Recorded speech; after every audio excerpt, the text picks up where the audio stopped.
Alhamdulillahi ala ihsanih wa syukru lahu ala taufiqihi wa amtinanih wa asyhadu an la ilaha illallah wahdahu la syarika lahu ta'ziman li sya'nih wa asyhadu anna Muhammadan abduhu wa rasuluhu da'ila ridwanih. Allahumma salli alaihi wa ala alihi wa ashabihi wa ikhwanih. Hadirin dan hadirat yang dirahmati oleh Allah Subhanahu wa taala. Alhamdulillah pada kesempatan kali ini kita dipertemukan kembali oleh Allah Subhanahu wa taala dalam rangka untuk saling mengingatkan, saling menasihati agar kita bisa bersabar dalam menjalani kehidupan ini dalam ketaatan kepada Allah Subhanahu wa taala. Salawat dan salam semoga tercurahkan selalu kepada junjungan kita Nabi Muhammad sallallahu alaihi wasallam dan juga kepada keluarganya serta seluruh sahabat beliau tanpa terkecuali. Topik yang akan kita bahas pada kesempatan kali ini adalah tentang problematika futur, yaitu atau kemalasan dalam beribadah. Ya. Tentunya ini problem dialami kita bersama, ya. Semua orang yang menjalani ketaatan kepada Allah Subhanahu wa taala pasti ada masa-masa di mana dia akan futur. Dia akan malas dalam beribadah. Ini bukan hanya menimpa orang-orang yang baru hijrah, ya, bahkan orang-orang yang sudah lama berhijrah, ya, juga mengalami hal tersebut, ya, mengalami hal di mana mereka ada masa-masa dia futur untuk malas beribadah. Bahkan terkadang kita dapati dalam sebagian hadis, sebagian sahabat juga mengalami hal tersebut. Nanti akan kita sebutkan dalilnya, ya, bahwasanya futur ini problem yang dialami oleh semua orang. Karena sebagaimana perkataan pepatah, dawamul hal minal muhal, ya, bahwasanya selalu dalam satu kondisi taat terus itu adalah perkara yang mustahil. Nabi SAW bersabda, istaqimu walan tuhsu. Istiqamalah kalian dan kalian tidak bakalan mampu. Ada saatnya seorang kemudian malas, ada saatnya seorang dalam kondisi futur, ya. Namun yang perlu kita bahas, ya, bagaimana kita menghadapi masa-masa malas tersebut.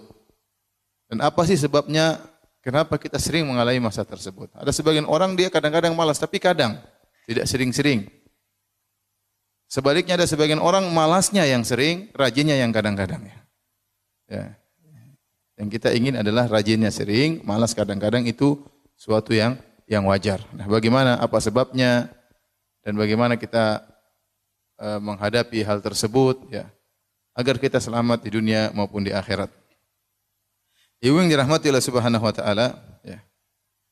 Rasulullah sallallahu alaihi wasallam telah mengisyaratkan hal ini dalam satu hadis yang sahih yang diriwayatkan oleh Al-Imam Ahmad rahimahullahu taala dalam musnadnya, di mana Nabi sallallahu alaihi wasallam bersabda dari hadis Abdullah bin Amr bin Al-As radhiyallahu taala anhuma, anin Nabi sallallahu alaihi wasallam, dari Nabi sallallahu alaihi wasallam beliau bersabda, likulli amalin syirrah. Setiap amalan itu ada masa semangatnya, ada masa kuatnya dalam beramal. Walikulli syirratin fatrah. Namun masa semangat beramal tersebut ada saatnya futur. Faman kanat fatratuhu ila sunnati faqad aflah. Barang siapa yang tatkala di masa malas tersebut menimpanya, dia tetap kembali kepada sunnah Nabi, sunnahku, maka dia telah beruntung. Faman kanat ila ghairi dzalik faqad halak. Barang siapa yang ternyata di masa-masa malasnya dia pergi kepada selain petunjuk Nabi sallallahu alaihi wasallam, maka dia telah binasa. Maksud hadis ini sebagaimana dikatakan para ulama, tatkala kita inna likulli amalin syirrah, setiap amalan itu ada masa semangatnya. Kalau lagi semangat, semangatlah beribadah. Mumpung lagi semangat sedekah, sedekahlah. Lagi semangat salat malam, salat malamlah. Nanti ada masa di mana seorang futur, malas, dan itu menimpa siapa saja. Nah, tatkala menghadapi masa malas ini, satu saja yang harus dia lakukan, jangan dia tinggalkan kewajiban itu. Mungkin solat malamnya dia tinggalkan, mungkin solat rawatib dia tinggalkan, mungkin puasa sunnah dia tinggalkan, tapi yang fardu jangan sampai dia tinggalkan. Itu berarti di masa malas dia masih berada di atas sunnah Nabi sallallahu alaihi wasallam. Nah, orang yang seperti ini tatkala dia rasa malas, ditimpa dengan kemalasan, ya, dia tetap mempertahankan yang wajib-wajib, suatu saat dia akan kembali lagi menjalankan yang sunnah-sunnah. Karena Namanya manusia, ada masa dia tidak selalu semangat, ada masa dia pun berhenti dari semangatnya. Oleh karenanya, seperti saya singgung di awal pengajian, hal ini juga dialami oleh sebagian sahabat. Al-Imam Muslim dalam sahihnya meriwayatkan dari Hanzalah Al-Usayyidi radhiyallahu taala anhu, seorang sahabat bernama Hanzalah Al-Usayyidi, dan dia termasuk kutab Rasulullah, termasuk sekretarisnya Nabi sallallahu alaihi wasallam yang ikut mencatat Al-Qur'an kalau wahyu turun kepada Nabi sallallahu alaihi wasallam. Hanzalah berkata, "Laqiyani Abu Bakar." Aku bertemu dengan Abu Bakar As-Siddiq radhiyallahu taala anhu. Faqala kaifa anta? Maka Abu Bakar bertanya, "Bagaimana kondisimu?" "Ya Hanzalah, wahai Hanzalah."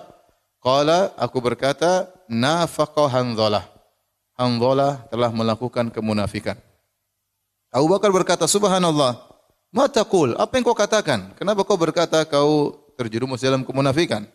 Qultu, Hanzalah berkata, "Nakunu 'inda Rasulillah sallallahu alaihi wasallam yudzakkiruna bin nar wal jannah hatta ka'anna ra'yu 'ain." Kita kalau lagi di sisi Nabi sallallahu alaihi wasallam, lantas Nabi mengingatkan kepada kita tentang surga dan neraka, seakan-akan kita melihat neraka dan surga tersebut secara langsung. Ya, jadi kalau di sisi Nabi iman kita naik. Kita dengar Nabi cerita tentang surga, tentang neraka, seakan-akan kita lihat langsung surga dan neraka tersebut.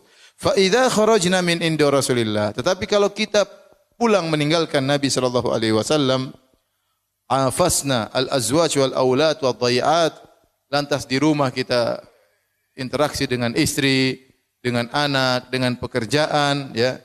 Fanasina katsiran, akhirnya kita lalai, banyak yang kita lupakan.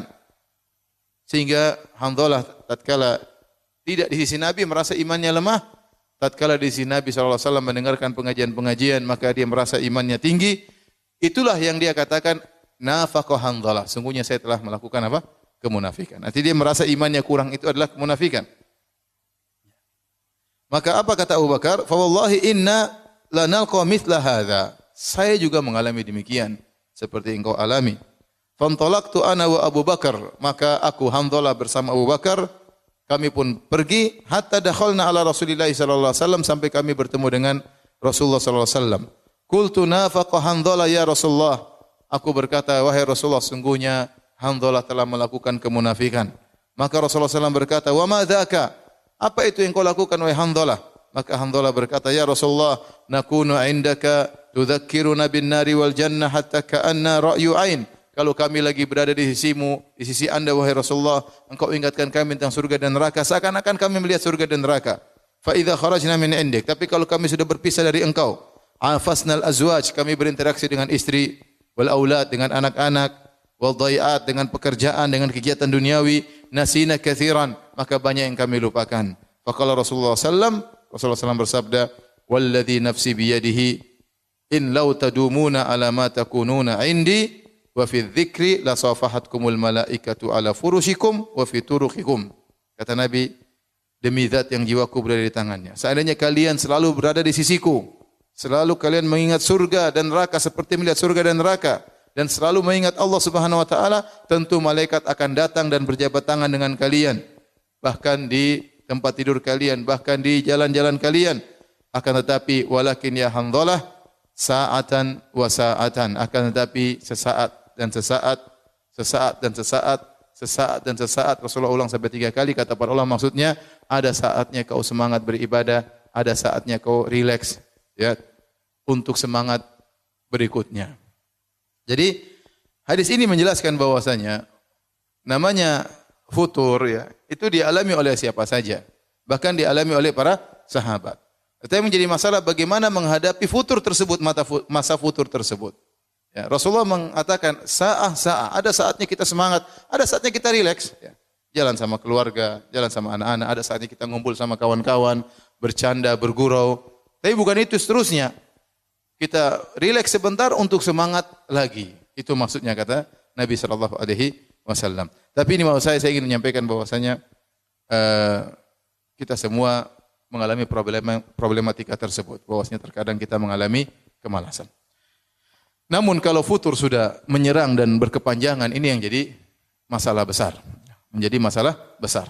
Berarti tatkala kita mengalami futur, kita tidak berada di atas sunnah, tapi kita menghadapi futur tersebut dengan cara yang salah. Ya, dengan cara yang salah.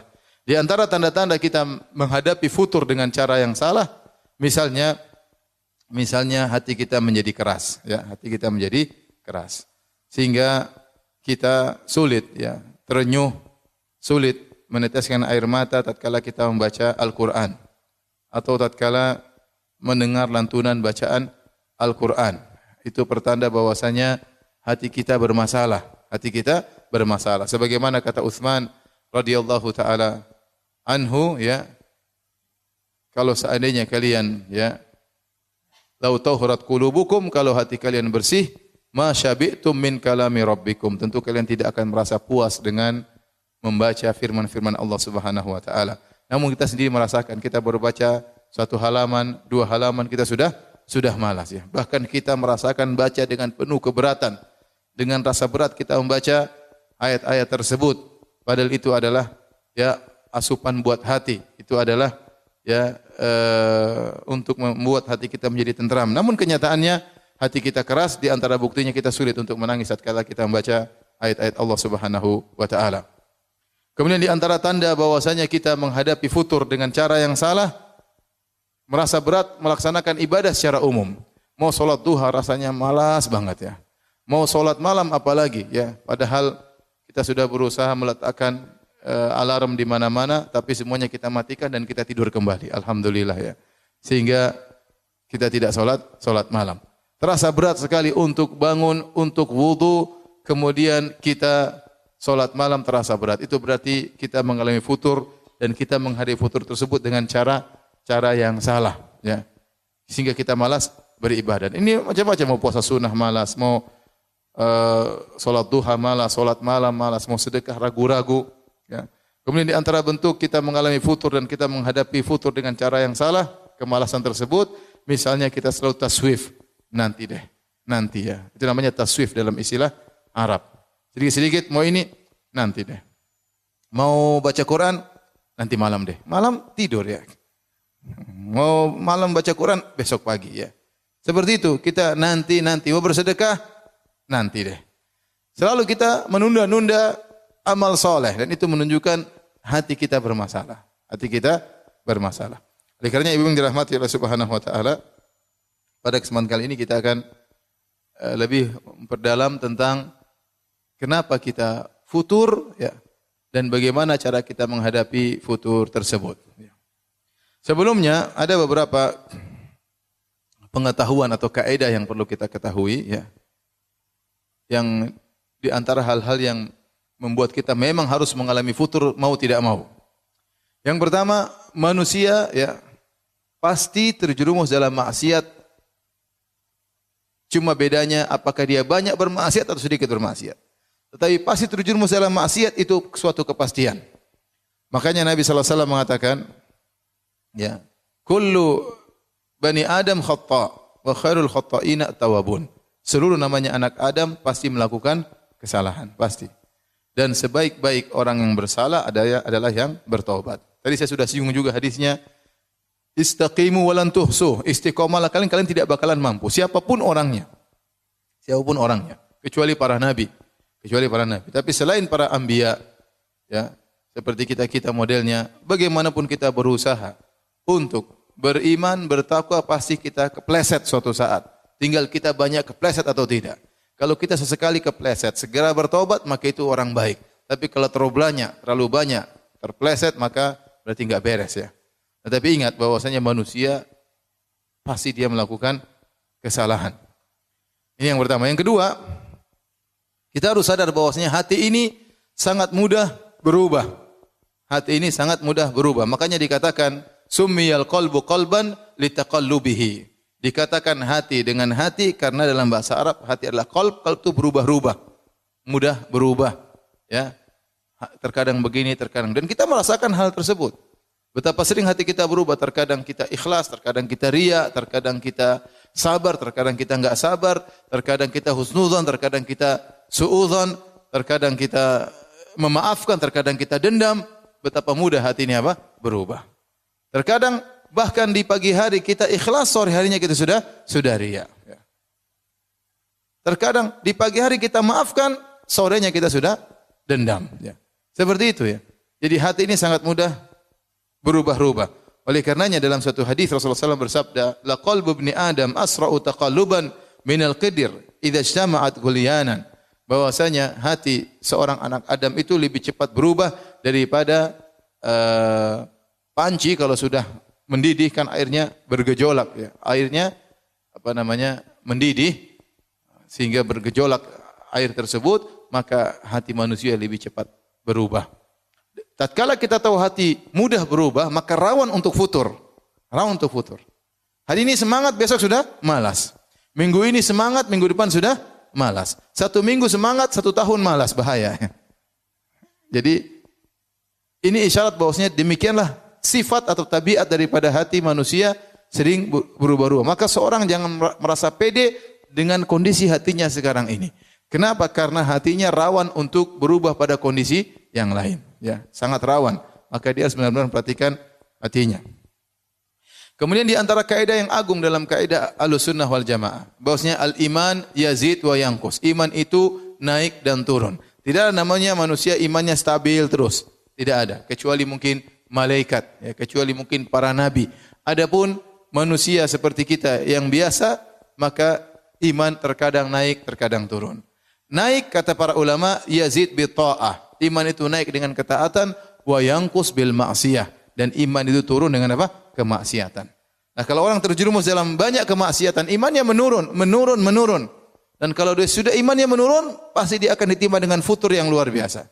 Ya, rasa malas, rasa berat itu dialami seluruhnya. Kenapa? Karena dia terlalu banyak maksiat kepada Allah Subhanahu wa taala. Apakah maksiat dengan pandangannya, apakah maksiat dengan pendengarannya, atau maksiat dengan lisannya. Tetapi kita semua merasakan bahwasanya iman terkadang naik, terkadang apa? Turun. Maka tatkala iman kita lagi turun, waspada. Jangan kita biarkan terus-menerus sehingga dia turun semakin habis, dan kita biarkan saja enjoy dengan kemaksiatan yang kita lakukan.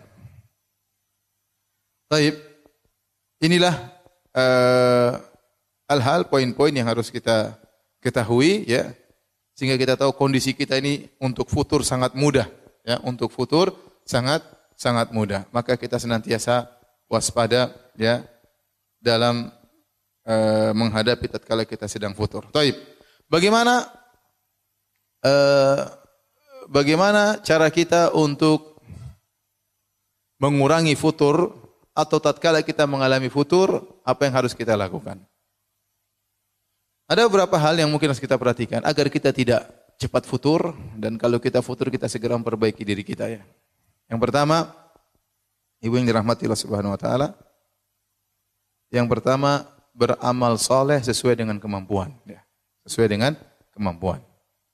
Jangan terlalu semangat berlebih-lebihan, ya. Semangat terus mogok, berhenti. Ya. Tetapi berjalanlah semampunya, tetapi berkesinambungan. Itu yang sangat penting. Tatkala kita berkesinambungan, maka kita tidak mudah terjerumus dalam futur. Kenapa bisa kita lakukan? Tapi kalau kita semangat berlebihan, akhirnya kita terjungkal sendiri. Dan itu banyak saya lihat. Orang mungkin baru hijrah, orang mungkin baru semangat luar biasa. Semangat tahu-tahu terjungkal. Entah berapa tahun kemudian kita enggak benar lagi tentang dirinya. Berapa tahun kemudian kita dengar lagi dia sudah tidak berdakwah. Berapa tahun kemudian kita sudah dengar lagi dia sudah tidak bersedekah. Berapa tahun kemudian kita dengar lagi dia sudah tidak ada pengajian di rumahnya, misalnya. Kenapa? Karena dia waktu semangat luar biasa berlebih-lebihan, imannya belum bisa sinkron dengan semangatnya. Sehingga saking semangatnya, kemudian dia mogok tiba-tiba. Dan itu bahaya, ya. Oleh karenanya Nabi SAW bersabda, "Khudhu minal amali ma tutiqun." Kerjakanlah amal yang kalian mampu kerjakan. Fa inna Allah la yamallu hatta tamallu. Sungguhnya Allah tidak bosan sampai kalian yang bosan. Kemudian kata Nabi, wa ahabbu salati ila Nabi sallallahu alaihi wasallam ma duwima alaihi wa in qallat. Dan salat yang paling disukai oleh Nabi sallallahu alaihi wasallam adalah yang paling continue meskipun sedikit, ya. Dalam hadis kata Nabi sallallahu alaihi wasallam, wa ahabbul a'mali ila Allah adwamuha wa in qallat. Bahwasanya amalan yang paling dicintai oleh Allah adalah yang paling continue meskipun cuma apa? Sedikit. Kita tahu tidak semua ibu-ibu, ya, imannya tinggi kemudian semangat tiap hari saya baca 7 juz. Saya rasa enggak mampu ibu-ibu, ya. Saya rasa nggak mampu ya. Saya aja belum tentu seperti itu bisa ya. Dengan berbagai macam kesibukan ya. Jangan kita paksakan diri, saya pasang harus tiap hari 5 juz misalnya. Ya. Kita bukan anak pondok di pesantren ya. Kalau di pesantren terkadang 1 hari 10 juz bisa mereka. Ya, kita masing-masing punya kegiatan, ibu-ibu juga banyak kegiatannya, bapak-bapak juga banyak kegiatannya. Kita lihat yang mungkin kita lakukan. Taruhlah setengah juz, oke. Saya mampu insya Allah sebagai tahap awal. Maka continue. Ya. Jangan langsung semangat 3 juz tiap hari. Tahu-tahu 3 juz, 3 juz, 3 juz, 3 juz, terus tahu apa? KO. Ya. Habis itu enggak lagi ya. Enggak lagi baca Quran. Ya. Ya. Mulailah baca-baca yang lainnya. Dan itu terjadi ya. Dalam satu hadis, ya dikhulun Nabi sallallahu alaihi wasallam dzata yaumin fil masjid. Satu hari Rasulullah SAW masuk ke masjid. Fa idza hablun mamdudun baina sariyatain. Tiba-tiba Nabi melihat ada tali yang terikat antara satu tiang dengan tiang masjid yang lainnya. Faqala ma hadzal hablu? Ini tali apa kata Nabi sallallahu alaihi wasallam? Qalu hadza hablun li Zainab. Ini tali milik Zainab. Buat apa? Dia pasang tali antara tiang dengan tiang. Fa idza fatarat ta'allaqat. Dia salat kalau dia capek dia pegang tali tersebut. Subhanallah, semangat ibadah. Dia salat kalau sudah capek dia tetap salat berdiri sambil bergantung kepada tali tersebut. Faqala Nabi sallallahu alaihi wasallam, ya, hullu, lepaskan tali tersebut. Liyusalli ahadukum nasyatahu. Hendaknya seorang salat dengan semangatnya. Fa idza fatara falyaqud. Kalau dia capek ya salat sambil duduk. Kalau dia capek salat sambil apa? Duduk. Salat sunnah kan boleh sambil duduk. Jangan maksakan diri akhirnya berdiri itu sudah saking capeknya tetap bergantungan kepada apa? Kepada tali. Ya ini dilarang oleh Nabi sallallahu alaihi wasallam karena ini beribadah yang berlebih-lebihan. Oleh karenanya waktu ada 3 orang datang kepada Nabi sallallahu alaihi wasallam, kemudian 3-tiganya bercita-cita untuk beribadah yang banyak. Satunya berkata, "Inilah usolil lail wala anam." Saya ingin salat semalam suntuk, saya tidak mau tidur. Satu berkata, "Sa'asum wala uftir." Saya ingin tiap hari puasa dan saya tidak berbuka. Yang satu berkata, "Ini sa'atazilun nisa." Saya enggak mau nikahi wanita-wanita, mengganggu saja. Akhirnya kata Nabi sallallahu alaihi wasallam, "Kamu yang ngomong begini, kamu yang ngomong begini, kata Nabi, "Inilah atqakum lillah wa akhsyakum." Aku adalah orang yang paling bertakwa kepada Allah dan yang paling takut kepada Allah. Walakinni usolli wa anam, tapi saya salat dan saya apa? Tidur. Wa asumu wa uftir, saya berpuasa dan saya berbuka. Wa atazawwajun nisa, dan saya menikahi para wanita.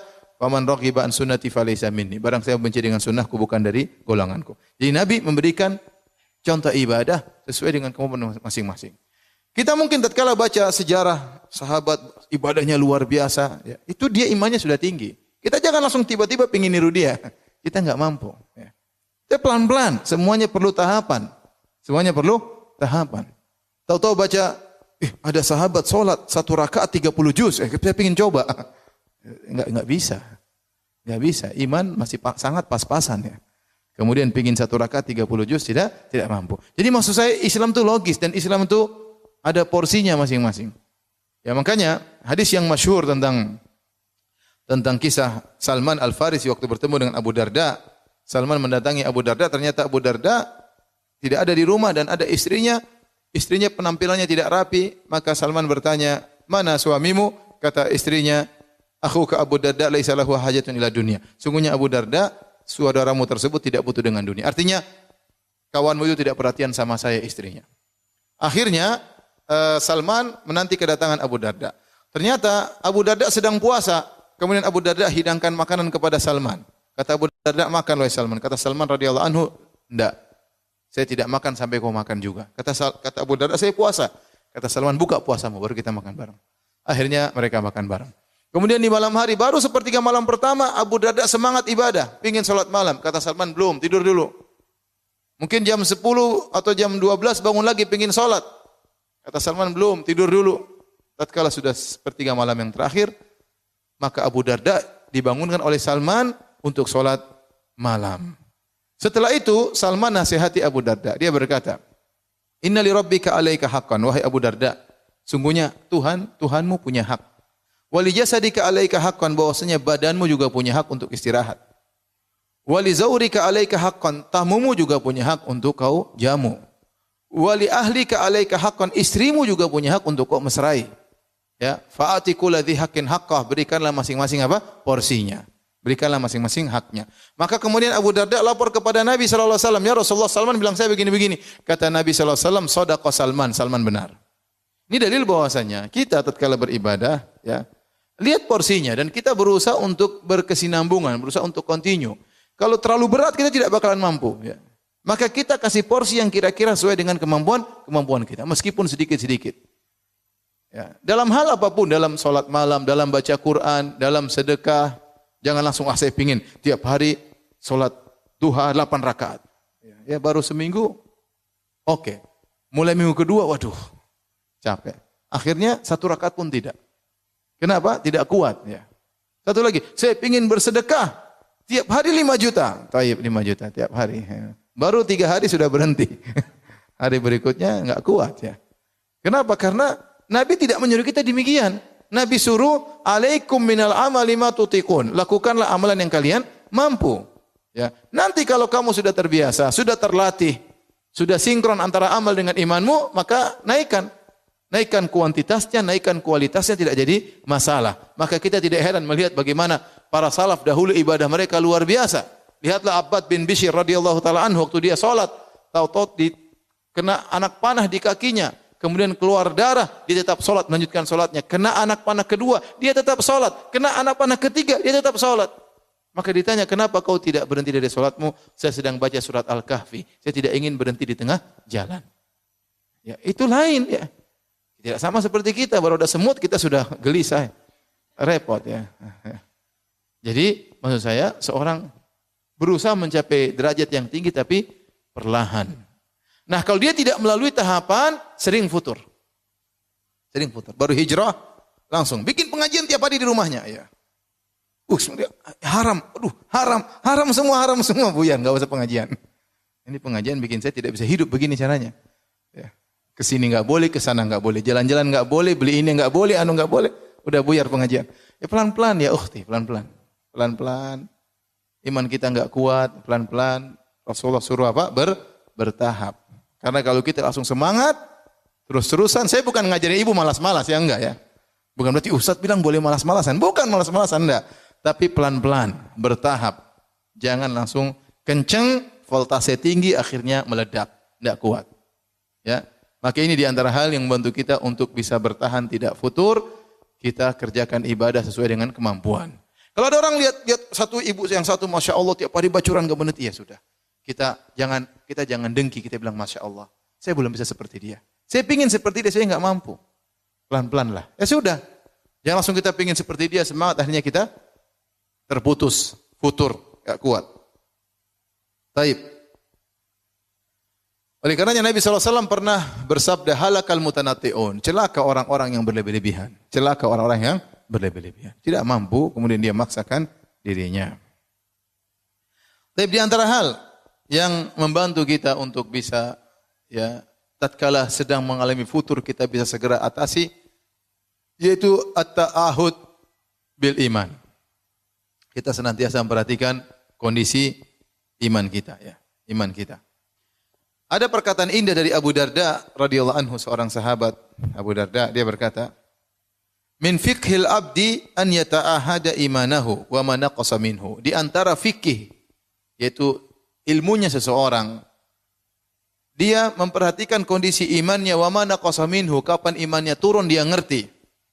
Wa min fiqhil abdi an ya'lama ayasdadu huwa am yanqusu am yantaqisu. Maka di antara fikih, kefakihan seorang hamba, yaitu berarti dia berilmu, dia tahu imannya sedang naik atau imannya sedang turun. Kemudian Abu Darda juga berkata, wa min fiqhil abdi an ya'lam nazagati syaitan anna ta'tih. Di antara fikih seorang hamba, dia tahu kapan godaan syaitan menimpanya dan dari mana godaan syaitan itu menyerangnya. Ini sangat penting, ibu-ibu yang dirahmati Allah Subhanahu wa taala. Seorang tahu imannya sedang naik atau sedang turun. Dan itu dia bisa mengontrol. Contoh, dia datang ke pengajian, imannya naik. Oh, berarti bagus ke pengajian. Contoh, dia pergi jalan-jalan ke sana kemari, ketemu dengan orang-orang enggak jelas, dia rasa imannya turun, nah berarti ini iman saya sedang turun, berarti enggak beres perbuatan saya ini. Dia ngerti. Bahkan lebih daripada itu, dia tahu an ya'lama nazaqati syaitan anna ta'ti, dia tahu kapan godaan syaitan bisa menimpanya, dari arah mana dia tergoda, dari arah mana imannya turun. Kita sebenarnya dikasih sinyal oleh Allah Subhanahu wa taala, dikasih sinyal. Tapi terkadang kita tidak pedulikan. Ya, tidak pedulikan. Ya, saya sering sampaikan, saya pernah ketika di Melbourne ada seorang yang bertanya, "Ya Ustaz, saya diundang buka puasa sama kawan-kawan lama saya. Terus kenapa? Tapi kawan-kawan itu dulu sering mabok sama saya. Dan biasanya kalau habis buka puasa kita mabok." Terus gimana? Saya bilang, ya janganlah. Ya. Jangan. Ya. Dia tahu bahwasanya setan datang dari situ. Kalau dia sudah kumpul sama teman-teman lamanya, dia akan tergoda sebagaimana yang mereka lakukan. Akhirnya dia benar-benar mabok bersama teman-temannya. Kita masing-masing tahu. Seorang tahu tatkala dia misalnya lagi ke tempat tertentu, imannya turun, maka jangan ke situ. Seorang tahu kalau dia bertemu dengan si fulanah, kawan lamanya, dia akan terjebak, dibawa kepada yang haram, maka jangan dia ketemu si fulanah tersebut. Jadi dia tahu kapan setan bisa menggoda. Dan setan sangat cerdas, ibu yang dirahmati Allah Subhanahu. Dia tahu si fulanah ini digodanya dengan ini, si fulanah ini digodanya dengan ini. Ini yang ibu ini digodanya dengan tas, ya, misalnya. Ya, saya enggak tunjuk ibu tertentu, ya, tunjukkan. Ya, misalnya ibu yang ini digoda dengan, ya, misalnya baju-baju fashion yang mahal-mahal, misalnya. Setan tahu, ya. Sehingga dia tergoda di situ, ini tergoda di sini, ya. Yang satunya digoda dengan ini, setan tahu siapa yang dia goda dan dengan godaan apa setan menggodanya. Sama seperti lelaki, ada yang digoda dengan wanita, mungkin dia tidak tergoda. Tapi digoda dengan jabatan, dia KO. Ya. Digoda dengan popularitas, dia tidak bisa bertahan. Sebaliknya ada yang digoda dengan uang haram, dengan uang riba, dia tidak mau. Tapi digoda dengan wanita, dia langsung KO, bertukuk lutut, tidak mampu. Setan tahu. Ya. Setan sudah pengalaman. Ya. Oleh karenanya, ya, terutama ibu-ibu yang baru hijrah, hati-hati, ya. Tatkala kita hijrah, tentu setan sangat jengkel. Setan sangat tidak suka. Tapi setan tidak putus asa untuk mengembalikan lagi kepada masa lalu kita. Kembalikan lagi kepada masa lalu kita. Maka kita waspada. Kalau hal ini membuat kita terjerumus kembali, maka tinggalkan hal tersebut. Jangan coba-coba untuk mendatangi hal tersebut. Kita imannya lemah. Ya, iman kita lemah. Kita tidak ingin Allah sudah kasih kita hidayah, kemudian kita buang hidayah tersebut. Kita memilih kegelapan kita yang masa lalu. Sebagian orang kalau berjalan-jalan, berkelana di dunia Facebook, imannya turun, jangan berkelana di dunia Facebook. Ya. Dia masuk di Facebook, lihat teman-teman lamanya, lihat cowok-cowok lamanya, ya. Lihat. Dan bisa saja setan ingin tahu gimana kabarnya sih. Sudah kawin belum sih? Sudah. Coba istri, cantikan saya daripada istrinya. Mulailah. Namanya manusia, kita nggak tahu. Ya. Mengecek akun-akun orang. Akhirnya apa? Berkelana, hal tersebut membuat iman kita apa? Turun. Kalau kita tahu iman kita turun di situ, jangan coba-coba. Kalaupun kita terlanjur, segera istighfar. Segera bertobat kepada Allah Subhanahu wa taala. Oleh karena ini sangat penting, seorang harus tahu kapan imannya naik dan kapan imannya turun dan dari mana dia terjatuh. Dia harus ngerti. Ada orang mungkin kalau digoda dengan lain dia bisa kuat, tapi digoda dengan musik dia enggak kuat. Tahu-tahu kepalanya goyang-goyang sendiri. Tahu-tahu dia bersenandung. Ada kawan saya jalan di mall sama istrinya. Tahu-tahu dia dengar nyanyian. Siapa yang nyanyi? Ternyata istrinya yang nyanyi. Ternyata istrinya sudah hijrah tapi belum kuat hijrahnya. Jadi bawa ke mall lagu yang menyenangkan, istrinya ikut nyanyi. Siapa ikut nyanyi samping saya? Ternyata istrinya. Itu bukan saya ya, bukan ya. Baik.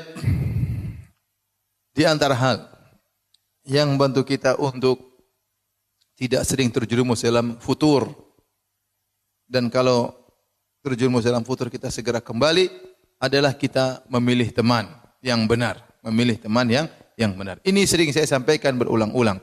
Bahwasanya pengaruh teman itu sangat luar biasa. Teman bisa merubah mindset cara kita berpikir.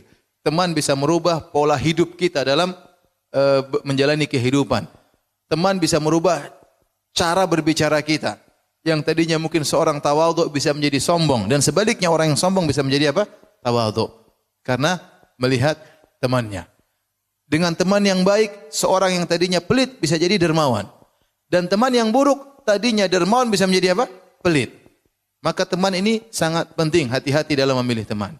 Kita kenal sama banyak orang enggak ada masalah. Tapi untuk sahabat kita harus pilih-pilih. Tidak sembarang seorang kita jadikan sahabat dekat kita. Kita harus benar-benar memfilter. Kita harus benar-benar selektif.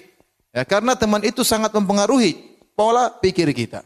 Dan ini benar ibu-ibu yang dirahmati oleh Allah Subhanahu wa taala. Maka waspada ya. Ya. Ada seorang misalnya miskin bergaul sama orang kaya. Orang kayanya ngomong tinggi-tinggi terus. Ini si miskin akhirnya ngomong juga apa? Tinggi-tinggi. Dia lupa dirinya, bahwasanya dirinya apa? Miskin. Dan ini terjadi. Akhirnya dia pulang bawa penderitaan buat suaminya. Ngomongnya gara-gara salah bergaul. Gara-gara salah bergaul. Tetapi seorang yang misalnya kaya, sombong, bergaul dengan orang yang mungkin sederhana, kemudian lihat kesederhanaannya, maka mungkin bisa turun kesombongannya. Maka di antara penyesalan yang diucapkan oleh orang-orang yang masuk neraka jahanam adalah menyesal karena salah bergaul. Kata Allah Subhanahu wa taala, "Wa yauma ya'addu adh-dhalimu 'ala yadayhi yaqulu ya laitani ittakhadhtu ma'ar rasuli sabila." Hari di mana tatkala orang yang zalim menggigit kedua tangannya sebagai bentuk penyesalan, dan dia berkata, seandainya dahulu saya mengikuti jalannya Rasulullah sallallahu alaihi wasallam, ya wailata laitani lam attakhidh fulanan khalila. Seandainya dahulu saya tidak menjadikan si fulan sebagai kawanku, laqad adallani 'ani dzikri. Dia telah membuat saya lalai dari mengingat Allah Subhanahu wa taala. Ya benar, ketemu kawan main terus kerjanya. Ketemu kawan misalnya laki-laki, ketemu kawan hobinya bola, sudah ikuti bola, berita ini, berita terus enggak berhenti, namanya bola enggak pernah berhenti. Akhirnya waktunya habis tentang apa? Bola. Ibu juga demikian, hati ketemu dengan seorang ibu bicaranya fashion terus enggak berhenti, aduh. Ya, meskipun kita punya uang banyak, bukan itu pembicaraan kita. Apalagi kalau enggak punya uang ya. Bicara ini merek anu. Ya, kita semua ibu-ibu butuh baju, oke, tapi bukan itu pembicaraan kita setiap hari. Kecuali ibu pedagang yang lain cerita. Tapi kalau jadi mau saya ya, jangan sampai kita salah bergaul, akhirnya cara berpikir kita berubah. Ya. Kita bergaul sama orang suka gibah, kita akan jadi tukang gibah. Karena namanya persahabatan itu pasti ada sinkronisasi. Ini sering saya sampaikan. As-sahibu sahib, sahabat pasti menggeret. Pasti terjadi proses sinkronisasi. Kalau kita yang enggak berubah menjadi dia, dia yang berubah menjadi seperti kita. Pasti ada penyesuaian, adaptasi antara satu dengan yang lainnya. Maka hati-hati, jangan sampai kita salah bergaul. Makanya Nabi dahulu disuruh oleh Allah bergaul dengan orang miskin. Nabi dahulu disuruh oleh Allah bergaul dengan orang miskin. Kata Allah Subhanahu wa taala, "Wasbir nafsaka ma'al ladzina yad'una rabbahum bil ghadati wal ashrin wajha, wa la ta'du aynaka anhum turidu zinatal hayatid dunya." Kata Allah Subhanahu wa taala dalam surat Al-Kahfi, sabarkanlah dirimu wahai Muhammad bersama orang-orang yang berdoa kepada Rabb mereka di pagi hari dan di petang hari, yang mereka berharap wajah Allah Subhanahu wa taala. Jangan kau panjangkan pandanganmu ya dari orang-orang miskin tersebut kepada orang-orang yang kaya, kau hanya menghendaki kehidupan dunia. Jadi kita ini bergaul sama orang yang ingatan kita dengan akhirat. Ya. Ya. Kita bergaul ada yang mungkin sederajat dengan kita secara ekonomi. Tidak apa-apa kita bergaul dengan orang lebih daripada kita. Dan kita punya teman juga yang miskin. Agar kita bisa seimbang. Ya. Kita bergaul dengan atas-atas terus, akhirnya kita lupa bahwasanya dunia ini seakan-akan kita pegang selama-lamanya. Kita lupa bahwasanya dunia akan pergi. Dunia akan pergi. Akhirnya terkadang kita lupa bersyukur. Tapi kalau kita bergaul sama orang miskin, kita bersyukur kepada Allah Subhanahu wa taala. Ya, kita mungkin bisa membantu dia. Jadi maksud saya, hati-hati dalam bergaul ya. Kalau salah bergaul berbahaya. Oleh karenanya terutama kepada orang yang baru-baru berhijrah, hati-hati dengan komunitas lama. Tatkala kisah yang ma'ruf tentang pembunuh 100 nyawa yang dia sudah membunuh 99 nyawa, dia datang kepada orang yang dianggap alim, dia berkata, "Wahai fulan, sungguhnya saya telah membunuh 99 nyawa. Apakah saya masih bisa bertobat?" Kata orang tersebut, "Tidak bisa. Kau tidak mungkin diterima tobatmu." Maka orang ini pun marah dan dia pun sembelih lagi orang tersebut, lengkaplah dia bunuh 100 orang. Setelah itu dia mencari lagi orang yang alim. Dia ketemu dengan orang yang alim. Dia bertanya, "Ya fulan, apakah Allah masih bisa menerima tobatku?" Kata orang alim tersebut, "Bisa. Tapi syaratnya kau harus pergi meninggalkan komunitasmu dan pergilah ke kampung yang lain, beribadahlah kepada Allah dengan orang-orang di sana." Maka kemudian dia berjalan meninggalkan kampungnya menuju kampung yang lain. Di tengah perjalanan belum sampai ke kampung tersebut dia meninggal dunia. Akhirnya datang malaikat rahmat, malaikat azab mengukur, ternyata jarak dia menuju kampung yang baik tersebut lebih dekat, akhirnya dia diampuni dan dimasukkan ke dalam surga. Tapi ini isyarat bahwasanya kalau Anda ingin benar-benar hijrah, Anda ingin benar bertobat, tinggalkan komunitas yang lama. Kalau Anda ingin benar-benar berhijrah. Tapi kalau berhijrah tapi masih gaul sama komunitas lama, yang masih suka joget-joget, yang masih suka nyanyi-nyanyi, yang masih suka glamor kehidupannya, susah. Anda hijrahnya tidak akan sempurna. Dan suatu saat Anda akan bisa kembali lagi. Dan orang yang baru berhijrah benar-benar diintai oleh syaitan. Syaitan ingin mengembalikan dia lagi. Syaitan ingin mengembalikan dia lagi. Jika antum hijrah, Anda anti hijrah, serius. Hijrah, jadi insya Allah kasih kawan-kawan yang lain. Yang bisa kita enjoy dalam bergaul, enjoy dalam bersahabat. Alhamdulillah. Dan insya Allah Allah berikan kelezatan yang lebih daripada komunitas yang lama. Tetapi kalau kita ternyata hijrahnya ragu-ragu, masih sering gaul sama komunitas lama, maka sangat mudah kita kembali lagi. Ustaz, apa kita harus putuskan hubungan sama komunitas lama? Jawabannya tidak. Tetapi bergaul sekedarnya. Sekedarnya boleh. Kita tetap say hello, mungkin masih di grup. Tapi kalau ternyata memang benar-benar mengganggu, kita harus tinggalkan mereka karena Allah Subhanahu wa taala. Kalau tidak, maka suatu saat kita akan kembali lagi atau hijrah kita akan ragu-ragu. Ya. Saya ingatkan kepada mungkin sebagian orang, ya saya tidak tahu hadir di sini atau yang lainnya, yang mungkin sebelumnya berada dalam dunia artis, dunia ketenaran, kemudian dia berhijrah. Ya. Terkadang dalam hatinya masih ada syahwat ingin tenar, ingin tetap terkenal, tetap disanjung orang. Buang itu semua. Anda ingin hijrah, buang itu semua. Ya. Kalau mau hijrah, buang itu semua. Adapun hijrah tapi tetap saja masih mau disanjung orang, tetap saja ingin tampil bersama yang lainnya, maka saya rasa hijrah itu kurang sempurna. Ya. Kalau ingin kelezatan dalam bersahabat, kelezatan dalam hijrah, tinggalkan itu semua. Saya kadang sedih lihat sebagian orang sudah berhijrah tapi dia masih terngiang-ngiang dengan ketenaran, masih ingin tetap apa?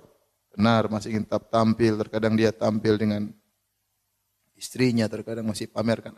Saya sedih aja ngeliat ya.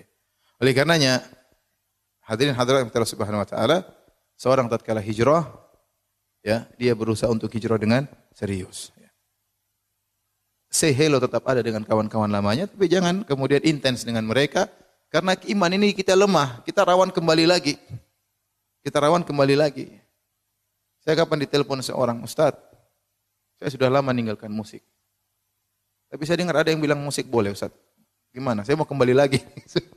Jangan, saya bilang. Aduh, antum sudah dapat nikmat jauh dari musik, nikmat mendengarkan Al-Quran, nikmat mendengar pengajian, kemudian mau rusak lagi antum dengan musik-musik yang sudah antum tinggalkan. Untuk menghilangkan racun musik dari hati sih tidak gampang. Saya aja yang sudah jadi ustaz terkadang dengar musik masih apa? Masih goyang.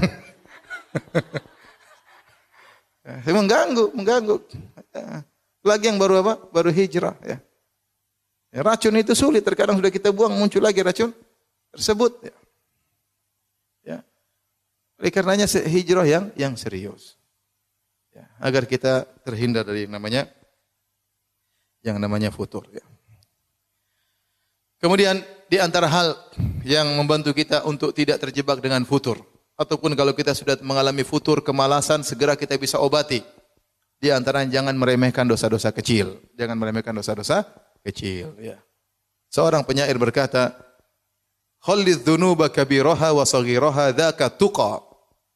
Bersihkanlah dirimu atau tinggalkanlah dirimu dari dosa-dosa, baik dosa besar maupun dosa kecil. Itulah ketakwaan yang sesungguhnya. Wahdhar kamashin fawqa ardi syauqi yahdharu ma yara. Jadilah engkau seperti seorang yang berjalan di satu jalan yang banyak durinya, maka dia senantiasa waspada jangan sampai ada duri besar, duri kecil yang menusuknya, senantiasa dia waspada. La tahqiranna saghiratan innal jibala minal hasa. Jangan kau pernah meremehkan dosa kecil. Sungguhnya gunung berasal dari kumpulan batu-batu yang kecil. Oleh karena seorang waspada, ya, sering dia akhirnya futur gara-gara dosa-dosa kecil. Ya, misalnya, mengumbar pandangan, secara syariat dia bukan dosa besar, dia dosa kecil. Tapi kalau orang meremehkan hal tersebut, dia mengumbar, terbiaskan pada hatinya. Maka kemudian apa yang dia lihat semuanya masuk dalam hatinya, akhirnya dia timbul kemalasan. Ya, timbul rasa malas. Contoh, ya mungkin, Ustaz, masa kita nggak boleh nonton bioskop? Ya, boleh, tapi film apa? Ipin Upin terus musiknya dimatiin. Tapi kalau orang nonton misalnya film-film baru, ya, itu bukan dosa besar, bukan dosa besar. Kalau kita bicara syariat, dia bukan apa dosa besar. Dia dosa kecil, tetapi tatkala kita biasakan hal tersebut, itu pasti membias dalam hati kita, pasti.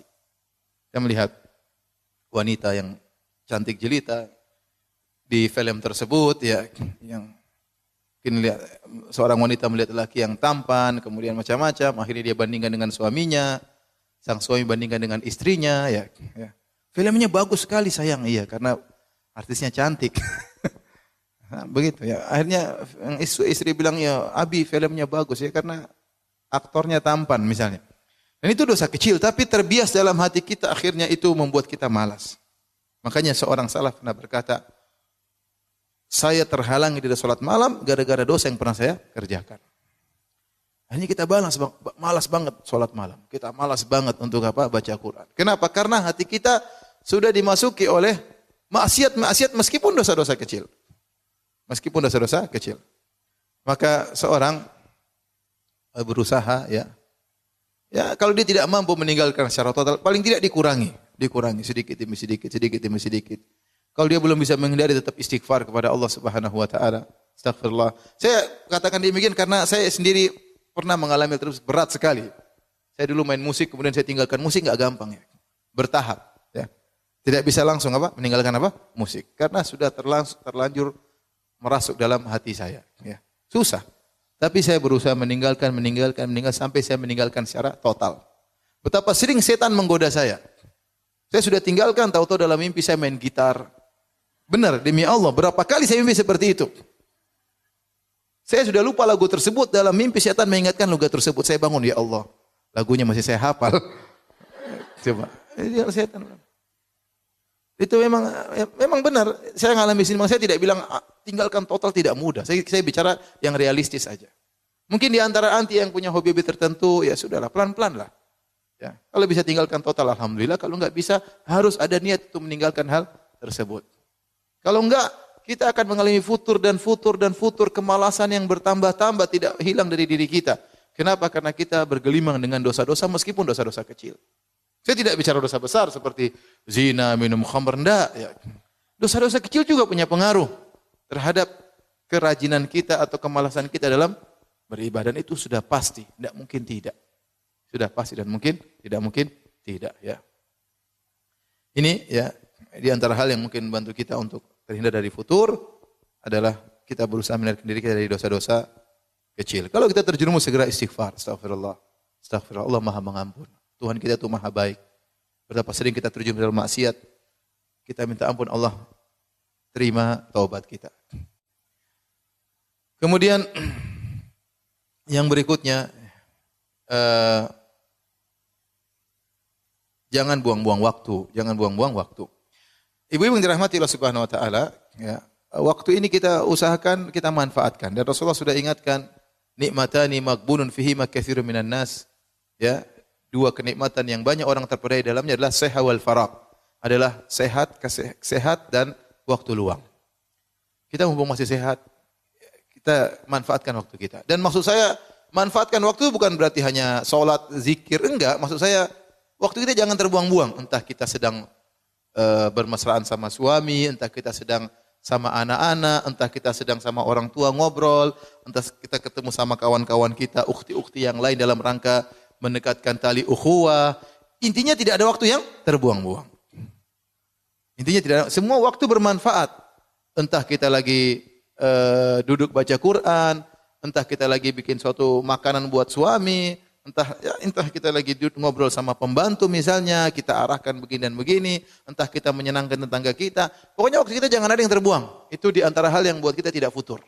Sehingga setiap waktu yang ada kita alami, semuanya berpahala. Karena saya sering sampaikan bahwasanya ibadah bukan cuma baca Quran, bukan cuma zikir, senyum sama suami, ngurusin anak-anak, telepon orang tua, ziarah ke orang tua, telepon kakak adik, ketemu dengan keponakan, banyak yang bisa kita kerjakan. Kalau disuruh kita baca Quran dari jam 6 pagi sampai jam 6 sore enggak kuat. Tidak kuat kita. Ya. Yang bisa cuma malaikat. Malaikat kalau sudah beribadah kata Allah, la yafturun, tidak pernah futur malaikat kalau beribadah. La yas'amun, tidak pernah bosan. Kita ditimpa dengan kemalasan, ditimpa dengan kebosanan. Oleh karenanya tatkala kita mengalami keletihan dalam beribadah, isi dengan yang lain. Isinya berusaha untuk bermanfaat. Ya. Kalau enggak kita ngobrol dengan kawan-kawan di grup yang bermanfaat, waktu kita jangan dibuang. Ini membantu kita untuk melawan futur. Sebagian orang bingung, waktunya kebanyakan, dia ingin membunuh waktunya. Caranya apa ya? Sudah dia maksiat. Ya, dia maksiat. Lakukan hal yang tidak bermanfaat. Ya. Sementara waktu terus berjalan, umur kita semakin berkurang, ya, wajah semakin keriput, ya, dan seterusnya. Tubuh semakin membengkak. Oleh karenanya jangan buang-buang waktu. Yang terakhir yang dirahmati Allah Subhanahu wa taala, atau sebelum yang terakhir, punya rutinitas harian yang kita berusaha tidak kita tinggalkan apapun yang terjadi. Saya tidak usah bilang banyak-banyak, tapi yang penting kita berusaha melaksanakan rutinitas tersebut. Contohnya zikir pagi petang, jangan pernah tinggalkan. Sudah, saya punya jadwal, saya harus zikir pagi, zikir petang. Ustaz saya sibuk lupa sampai maghrib belum zikir. Tidak apa-apa, habis maghrib boleh zikir petang, tidak ada masalah. Ustaz saya lupa zikir pagi, ketiduran bangun jam 7 siang. Tidak apa-apa, zikir pagi tidak ada masalah. Boleh. Seharusnya kita zikir pagi setelah sholat subuh sebelum terbit matahari. Tapi kalau terlambat tidak apa-apa, diqadha, tidak ada masalah. Sama, seharusnya kita zikir malam atau zikir petang kalau bisa sebelum maghrib. Dan ada sebagian yang setelah maghrib. Tetapi seandainya kita lupa pada isya baru ingat, tidak ada masalah. Kita zikir petang, tidak ada masalah. Ini namanya wirid harian, jangan kita tinggalkan. Ya. Kita punya target misalnya, setiap hari saya harus baca, saya enggak usah banyak-banyak ibu, 1 halaman saja. Saya enggak bilang ibu baca setengah juz, 1 juz, 2 juz, enggak. Enggak usah bikin grup juz-juzan, enggak usah ya. Ya. Yang penting saya punya target, bawa Quran, ininya harus pindah tiap hari, apa namanya? Talinya harus pindah tiap hari. Ya. Apa namanya? Marknya. Ya, itu dipindahin tiap hari. Paling tidak sehari saya baca 1 lembar. Kalau tidak ada waktu lagi itu memang kebangetan. Kita baca berita di internet berjam-jam kita kuat. Bolak-balik lihat model sepatu kita kuat. Tas kita lihat terus berjam-jam meskipun enggak punya duit kita kuat. Masa kita membaca Quran tidak kuat? Harus ibu-ibu. Dan tidak mengapa wanita haid baca Quran, enggak ada masalah. Yang penting jangan dipegang langsung Al-Qurannya. Pokoknya buka, disitulah ketenangan, disitulah kebahagiaan. Disitulah Allah akan menjaga hati kita. Nanti setiap malam Jumat atau hari Jumat baca surat Al-Kahfi. Seminggu sekali kita baca. Karena dalam hadis disebutkan barang saya baca surat Al-Kahfi, Allah akan berikan sinar antara dia sampai Jumat ini sampai Jumat berikutnya. Itu di antara hal yang membantu kita untuk diberi petunjuk oleh Allah Subhanahu wa taala. Sudah enggak usah banyak-banyak, itu aja saya bilang, enggak usah banyak-banyak, yang penting salat malam 1 rakaat enggak ada masalah kalau bisa. Kalau enggak bisa yang tadi aja dulu, ya. Rutin, ya. Kemudian jangan lupa mendoakan orang tua, mendoakan anak-anak. Tapi yang terakhir yang ingin saya sampaikan adalah banyak berdoa kepada Allah agar kita dikokohkan hati kita, dan di antara doa yang paling agung adalah ya muqallibal qulub tsabbit qalbi ala dinik. Dan di antara doa yang paling agung adalah ihdinas siratal mustaqim. Itu doa yang paling agung. Bahkan wajib kita baca dalam solat. Kalau kita tidak baca, solat kita tidak sah. Yang jadi masalah, kebanyakan kita baca, tidak kita renungkan. Itu yang jadi masalah. Ihdinas siratal mustaqim maksudnya apa? Ya Allah, tunjukkanlah aku kepada jalan yang lurus. Kalau sudah aku menempuh jalan yang lurus, ya Allah kokohkan aku di atas jalan tersebut. Itu maksudnya. Tapi kita sering baca ihdinas siratal mustaqim kayak numpang lewat karena kita sudah saking hafalnya. Bahkan pikiran kita ke pasar pun kita bisa baca ihdinas siratal mustaqim. Saking hafalnya. Tapi saya ingatkan untuk diri saya pribadi dan ibu sekalian, benar-benar kalau kita mengucapkan ihdinas siratal mustaqim maka hendaknya kita serius ya, Benar-benar kita minta petunjuk kepada Allah Subhanahu wa taala. Ini saja Ibu yang dirahmati Allah Subhanahu wa taala. Semoga kita semua dan ibu sekalian dirahmati oleh Allah Subhanahu wa taala, dianugerahkan istiqamah oleh Allah Subhanahu wa taala. Ya, sampai bertemu dengan Allah Subhanahu wa taala dan semoga kita semua dimasukkan dalam surganya. Jangan lupa untuk saling mengingatkan kalau ada kawan yang salah, tegur dengan cara baik-baik, jangan diejek, jangan dinyinyir, ya dijapri dengan cara yang baik. Kalau enggak kunjungan ke rumahnya kasih tahu, kita berkawan di antara fungsinya untuk saling menasihati, bukan saling menyinyir, bukan saling menjatuhkan. Kalau ada kawan yang salah jangan lupa untuk didatangi, dinasihati. Wallahu alam bisawab. Demikian saja yang bisa saya sampaikan mohon maaf atas segala kekurangan yang saya miliki. Semoga Allah mengampuni dosa-dosa kita. Subhanakallah bihamdik asyhadu an la ilaha illa anta astaghfiruka wa atubu ilaik. Assalamualaikum warahmatullahi wabarakatuh. Alhamdulillah.